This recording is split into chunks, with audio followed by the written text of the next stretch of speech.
Hey everyone, welcome on into AZ Audibles. I'm Sandy Charles and I'm joined by Eric Sorensen and Devin Henry.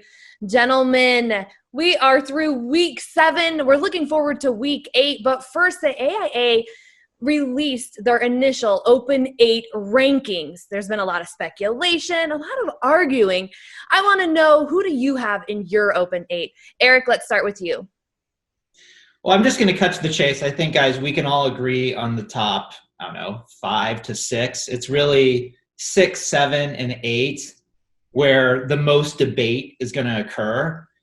And I think we need to remember the whole concept of the Open 8 was to get the best 8 teams in the state of Arizona playing one another. Last year, the AIA got it right. The system, I think, was flawless. It was perfect.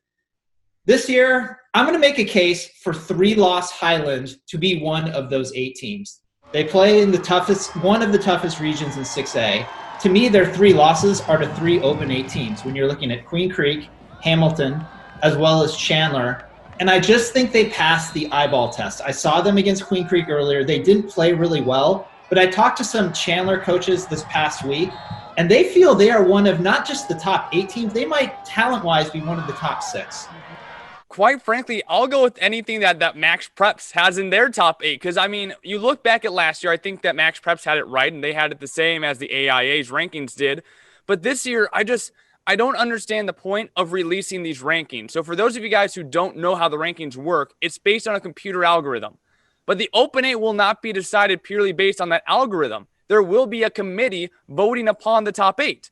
So I don't understand why we're telling teams like South Point, oh, you're going to have a home game right now where you stand. Why are we telling Sunny Slope, Mesquite, Casa Grande, oh, you're in right now? When in reality, this isn't even how we're going to place the top 8. I see parents commenting about this all over on Facebook and Twitter that the AIA wants Saguaro in. They're going to find a way to get Saguaro in. And my rebuttal to everyone who says that is, do they not deserve that?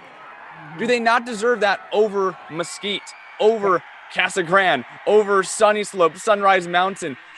Saguaro, in my opinion, is one of the best 8 teams in the state of Arizona, and they will be in the Open 8 because of the committee putting them in there, because they deserve it. Same thing with Centennial. So again, I don't understand why we have these rankings in here, because I guarantee you that 2 of these spots that the AIA has open will be filled by Saguaro and Centennial, who aren't even in the top 10 in their rankings. Well, Devin, correct me if I'm wrong, but I thought the Open was created to see the best out of 4A, 5A, and 6A. We can't have only 6A competing in the Open 8, and that's kind of where I see them going and how they're ranking it. Well, that is exactly why they made it, but you can't tell me that Mesquite, Casa Grande, Cactus right now is in the running. Even Sunny Slope, who's 5A, can compete with a team like Saguaro or Centennial, who's not in the Open 8. And I think that the reason why there isn't going to be or shouldn't be a 4A school is because of our realignment system that we just introduced last year. The AIA wants to get those top teams to 6A.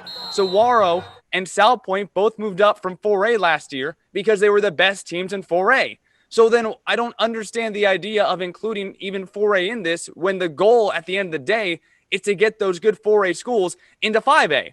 And so in my mind, there's not a 4A school who's good enough to compete with the top 8 in the state of Arizona. You're talking almost 70 schools in 6A and 5A, and the AIA has designed a system where those top schools move into 5A and 6A and are not in 4A. So it almost feels like 4A is excluded from this because of the realignment system that the AIA made in conjunction with the Open 8 system that the AIA made. Yeah, I think one of the things that we have to realize, following up on what Devin said, the AIA constantly use the term competitive balance. That is why you saw the 4A schools move up to 5A. Some of the really good 5A schools get bumped up to 6A. And one team that's going to be really interesting to watch is Corona del Sol. They've had an incredible season. To this point, they're unbeaten. Here's my problem with the Aztecs, and it doesn't even really involve them per se. It's their region. They're the only team in their region with a winning record. 2 of their non-region wins are over Desert Vista and Mountain Point, 2 teams that are usually really good. This year, they're not. So what do you do with the Aztecs if they run the table? Are they going to make it into that top 8? I think you can make a case for them But again, I think you need to reward the teams that play a harder schedule. And that's why I think 3-loss Highland, if you put them in the same region as Corona, they would absolutely destroy everyone in that region. I 100% agree. I did put Corona as number 5 only because they are undefeated, but they are not battle tested at all. Their last game is going to be the biggest battle test against Mountain View. And I also don't think Mountain View has been battle tested as well. Well, let's preview another huge game in Arizona as Chandler takes on Hamilton. And right now we all have them as the 1-2 spot in the Open 8. So how do you see this playing out on Friday, Eric?